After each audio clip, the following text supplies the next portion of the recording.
प्रतिकृतीची विटंबना प्रकरणातील दोषी व्यक्ती हा अकोला इथल्या एका मनोरुग्ण दवाखान्यात उपचार घेत असल्याची मोठी माहिती लोकशाही मराठीच्या हाती लागलेली आहे।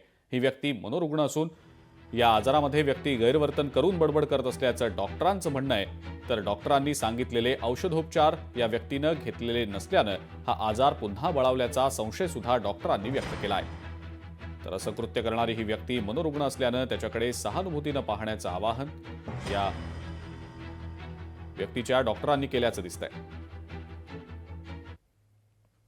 ते जे गृहस्थ आहेत ते केळकर हॉस्पिटलला ऍडमिटेड होते। ट्रीटमेंट मध्ये असं समजून आलं की त्यांना स्किझोप्रेनिया नावाचा आजार आहे, ज्याच्यात व्यक्ती गैरवर्तन करतो, बडबड करतो, व्यर्थ बडबड, त्यांना व्यर्थ बडबड करायची सवय होती। माझा असा अनुमान आहे की घरी गेल्यावर कदाचित त्यांनी गोळ्या सोडल्या असतील, गोळ्या नसतील घेतल्या आणि त्याच्यामुळे त्यांचा जो आजार आहे तो परत आला आणि त्या परिस्थितीत त्यांनी ते तसं कृत्य केलं असेल नसेल मला माहिती नाही, पण असं जर झालं असेल तर त्याचाही आपण ते कन्सिडर केलं पाहिजे आणि लोकांचा जो आक्रोश आहे तो कमी झाला पाहिजे। कारण की जर कोणी अनस्टेबल व्यक्ती असं करतो आहे तर त्याला आपण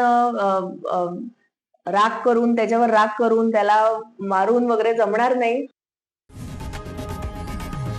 लोकशाही मराठी ऐका, पहा, जागरूक रहा।